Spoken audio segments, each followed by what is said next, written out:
नाम जप के महिमा से, ध्यान साधना और समाधि के कृपा से हम ब्रह्म तत्व को जान गए हैं।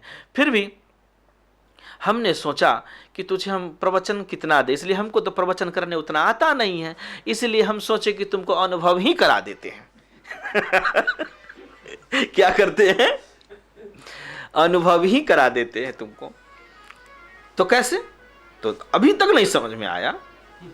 अरे जब आपको चोट लगी ना, तो हाँ खून बहा, ठीक है, पंछा आया, ये मुझे दिख रहा है, लेकिन अंदर जो टीस मार रहा है, अंदर जो दर्द हो रहा है, अंदर जो वेदना हो रहा है, वो किसको फीलिंग हो रहा है? तो आपको, मुझे नहीं हो रहा है, ये आपको हो रहा है। ठीक उसी तरह से जिसको लागी सोई जाने, दूजा क्या जाने रे भाई, है ना। जो ब्रह्म तत्व का जो सुख है, ब्रह्म दर्शन का जो आनंद है, जो कोई बेटा बेटी नहीं दे सकता, कोई पोता पोती नहीं दे सकता, कोई धन संपदा नहीं दे सकता, कोई ऐश्वर्य नहीं दे सकता, कोई बहुत बड़ी बिल्डिंग नहीं दे सकता, न झोपड़ी दे सकता, कुछ नहीं दे सकता। इसका जो सुख है, ब्रह्म तत्व का नाम जप का, ब्रह्म ईश्वर दर्शन का जो सुख है, वो हम ही जानते हैं। जिसको लागी सोई जाने, दूजा क्या जाने रे भाई, है ना। ये अलौकिक सुख है, जीवन का अंतिम सुख है।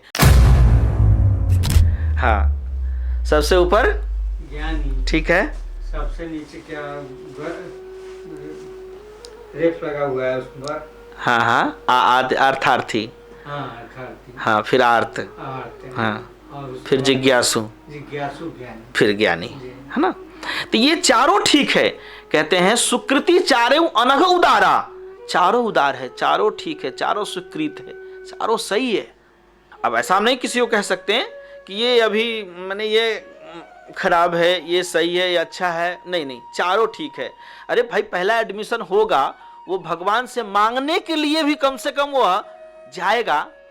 अब जैसे मान लिया हमारे ही बहुत सारे शिष्य हैं, बहुत सारे लोग हम ही से आशीर्वाद मांगते रहते, ये हमको हो जाए, ये हो जाए, वो हो जाए, वो हो जाए। अच्छा है, मेरे तरफ से कामना भी, आशीर्वाद भी है, सबको अच्छा हो, सबका कल्याण हो, सबका मनोकामना पूर्ण हो। लेकिन ये तो एडमिशन हुआ, मांगना क्या हुआ? सत्संग में एडमिशन हुआ। अब जब यही धीरे धीरे धीरे धीरे जिस दिन यह स्वभाव आप में आ जाए, अब मांगने की इच्छा जिस दिन न हो गुरु से कुछ भी नहीं, अब सब कुछ समझ गए, राज समझ गए। अब आप आर्त से या अर्थार्थी से ज्ञानी तक पहुंचा देना ही गुरु का काम है। इसीलिए कहावत है कि गुरु की महिमा अनंत है, अनंत किया उपकार, लोचन अनंत उघारिया, अनंत दिखावन हार, है ना। इसीलिए कहावत है कि अंदर हाथ सहार दे, बाहर मारे चोट। यानी कि कहने का मतलब है कि आर्त हैं अगर आप, यानी दुखी हैं, तो भगवान आपके दुख को भी दूर करेंगे। पहले धैर्य धारण करिए, है ना।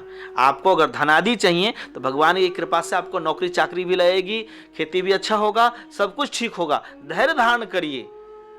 और ये यानी सहारा देना हुआ, आशीर्वाद देना कि आपका मनोकामना पूर्ण होगा, अच्छा होगा, कृपा है, ये सहारा देना हुआ, है ना। कि गुरु कुम्हार शिष्य कुंभ है, गड़ गड़ काढ़े खोट, अंदर हाथ सहार दे, बाहर मारे चोट। और बीच बीच में आपको निस्वार्थता बनाना। क्या बनाना? कि कामना रहित होकर के जिस दिन भजन करने का विचार आप में आ गया, जिस दिन कामना रहित होकर के, कामना छोड़ करके भजन करने का विचार आ गया, समझ लीजिए उस दिन आप ज्ञानी हो गए। गुरु का यह कर्तव्य है कि कामना से निष्काम तक पहुंचा देना शिष्य को। कहां तक पहुंचा देना? सकाम से निष्काम तक पहुंचा देना। इसलिए संत कहते हैं, रामायण कहता है, गुरुदेव कहते हैं, सब कहते हैं, चारों ठीक है। अर्थार्थी भी ठीक है, आर्त भी ठीक है, जिज्ञासु भी ठीक है, ज्ञानी भी ठीक है। आइए इस पर एक छोटी सी कथा याद आ गई है ना। एक बहुत ही सज्जन समझदार व्यक्ति थे और शाकाहारी थे।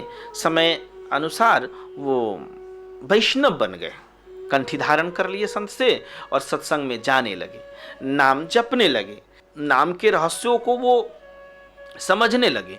ऐसे ही बीतते बीतते समय कुछ बीता।